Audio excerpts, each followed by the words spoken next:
What's up everybody? Welcome to Gaming on Board. Tonight we're going to take a look at a game by Tasty Minstrel Games, and that's Ghosts of the Moor. So this is by Wolfgang Kramer and Michael Keisling. It's for ages 8 and up, 2 to 5 players, and it does take about 30 minutes to play. So let's go down to the table and I'll show you what you get in Ghosts of the Moor and how to play. Alright, here's Ghosts of the Moor. Here's the front of the box and the back of the box. So pretty similar cover and back. You got 2 to 5 players, 30 minutes, 8 and up. Got the English there. I believe that's Dutch, German. Alright, so this is a game by Tasty Minstrel Games. They were nice enough to send me a review copy. Big shout out to Lance up at Tasty Minstrel Games. It's really been helping me out with games to create great content with. So this comes with a English and Dutch or German rule books.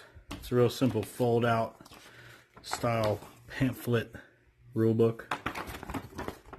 Real easy instructions, easy to understand.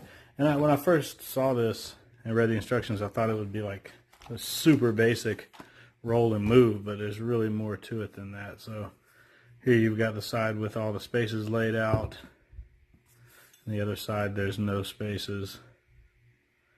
Just some cool artwork. So you'll lay this out here. Each of these spots will get tiles. So the green squares here will get 2 tiles apiece, and then the brown ones will get 1 tile apiece, and then the rest will be empty. And this is what the tiles look like. So you've got some relics, some treasures. I think there's 5 different treasures. You'll lay all those tiles out. I'm just going to check real quick.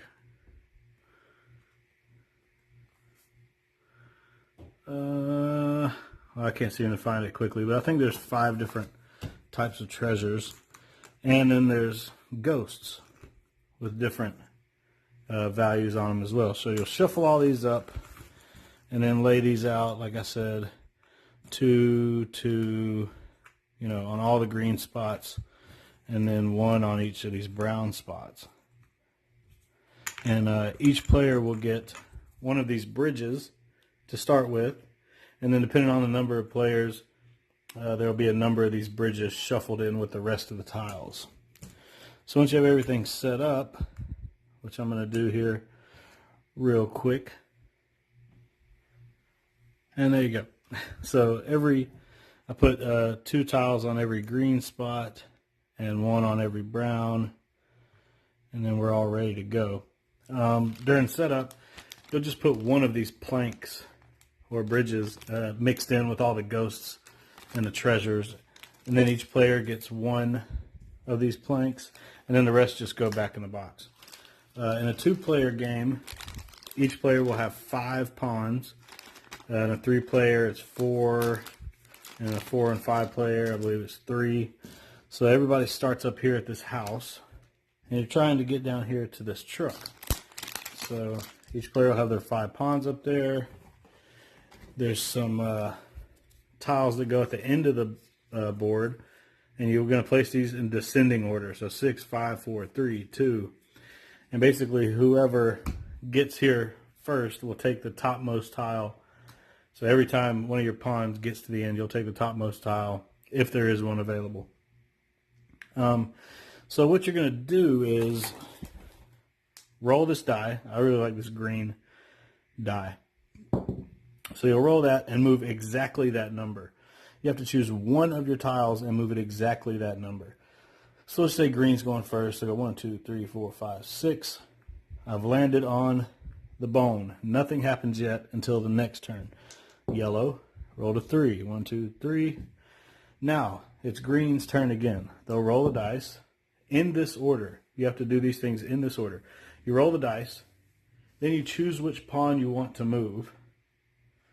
I could move a new one, 1, 2, 3, to be right here with the yellow, or I could move the one that's already on the board. The second thing you'll do is, if you have a plank tile, and we all start with one, then you can place it on the tile that you're moving to if there's no tile already there. So 1, 2, 3. If there was nothing here and it's an empty spot, I could place this here and then move my guy there. And you'll see why that matters here in a minute. But there is something there. Then, if the pawn you just moved began its turn on a space with one or more tiles and no other explorer pawns of any color, including your own, then you take the topmost tile. So 1, 2, 3. I'll take the topmost tile so I get this bone. And basically what you're doing in this game is set collection. So the more tiles you have that are of the same type, the more points you're going to score at the end of the game. Then, if the pawn you just moved began to turn in a space with no tiles, so if I was in this situation, I was here, there's no tiles there, you see that clay pot there. If I moved this one, 1, 2, 3, I would have to discard a clay pot, which I don't have any, or I can discard a ghost, which is a good thing because all the ghosts that you have in your possession at the end of the game, you lose that many points. So if you don't have the tile that's there, the matching tile, then you can discard a ghost. If you don't have a ghost, you can discard any 2 tiles. If you don't have 2 tiles, you discard as many as you have. So it's kind of a bad thing to leave a spot that has no tiles on it. And that's what's great about this, the plank, is if you know you're going to move to a tile with nothing on it, you can put the plank down, and then when you move on the next turn, the next time you move that pawn, as long as he's there by himself, he can pick up the plank as he moves to the next spot. But it's important that you do these things in order because, you know, you can't, let's just say we were further along here and I was on a plank right there. You can't say, okay, I'm moving here. I'm going to pick this up, move here, and I get this plank because I moved, and I'm going to put that plank under there. No. You have to choose where you're going, place a plank if you have one available, then take from the square you're on if there's nobody else there with you. So that's how that works. And then you'll continue. You can only move from left to right. You can't go back. And you always have to move the exact number that's on the dice. So let's keep going. Yellow rolled a 4. 1, 2, 3, 4. That's fine. Moving to the mask. He gets the medallion. And then green's turn. 3. 1, 2, 3. Grabs the tomahawk. Tomahawk. There you go. Yellow's turn. 1, 2. Yeah, he wants the mask. Green's turn. 5. 1, 2, 3, 4, 5.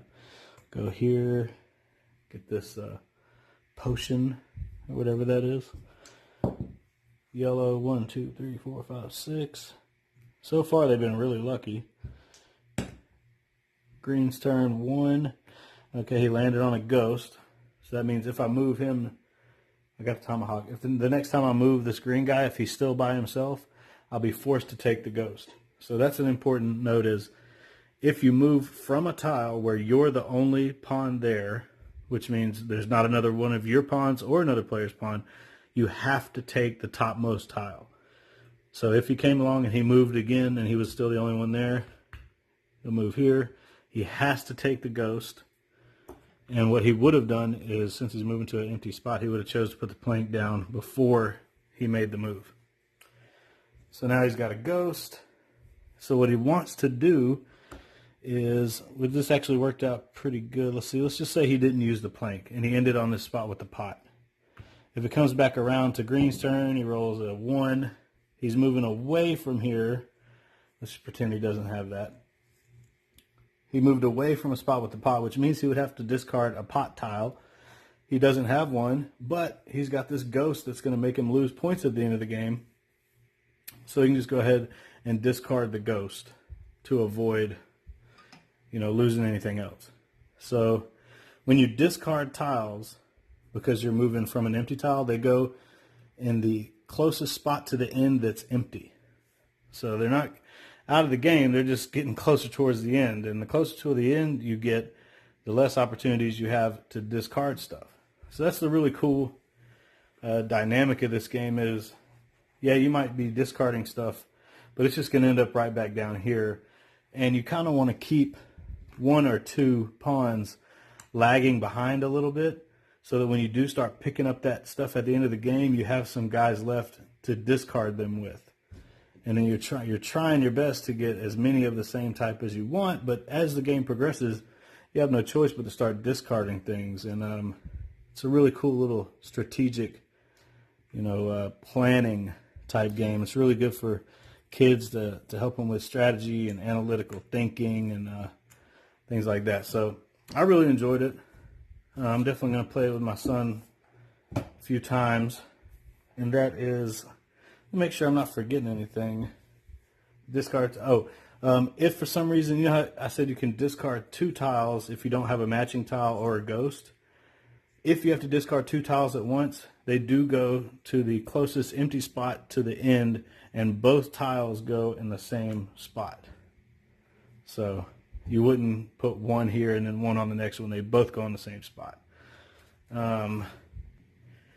So yeah, at the end of the game, you'll add up all your points from the end tile spot that you've picked up. So if you ended up with 2, 3, and 5, there's 10 points right there. Then you'll look at how many sets you have. So you get 15 points if you have 5 of the same, 10 for 4 of the same, 6 for 3, 3 for 2, and 1 point for each tile that you have that's unique. It's the only one that you have. Then you would also lose points for any ghosts left in your hand. So 5, 6, 7, 8, 9, 10 minus 9 takes us down to 1, and that would be 1 point. And then whatever other sets we had. And then the tiebreaker is whoever has the most planks under their control, like in their personal supply, that would break any ties. So one thing that I don't particularly like about this, but I don't think it's that big of a deal, is once all of your pawns have made it to the end, you're pretty much eliminated from the game. All your guys are at the end. You've scored as many points as you possibly are, and you just have to wait for everyone else to get the rest of their pawns, all the way to the end. But that happens pretty quickly, so it's not like you're sitting there doing nothing. And there is some player interaction, because remember, you can only pick up a tile if you're the only one on that spot. So if everything's public knowledge, by the way, so all these have to be face up where everybody can see them. I could actually go here knowing that he might want this potion, and now once he leaves here, he's not going to get it because he's no longer alone. So you can't actually block people from getting what they need. So it's a really cool, quick, fun little dice rolling strategy game. So there you go. That's Ghosts of the Moor by Tasty Minstrel Games. Be sure to check it out. All right, I hope you enjoyed this. Please hit that like and subscribe button. Also, check us out on Facebook, Instagram, and Twitter. You can find us by searching @GamingOnBoard. And as always, thanks for watching, and play all the games.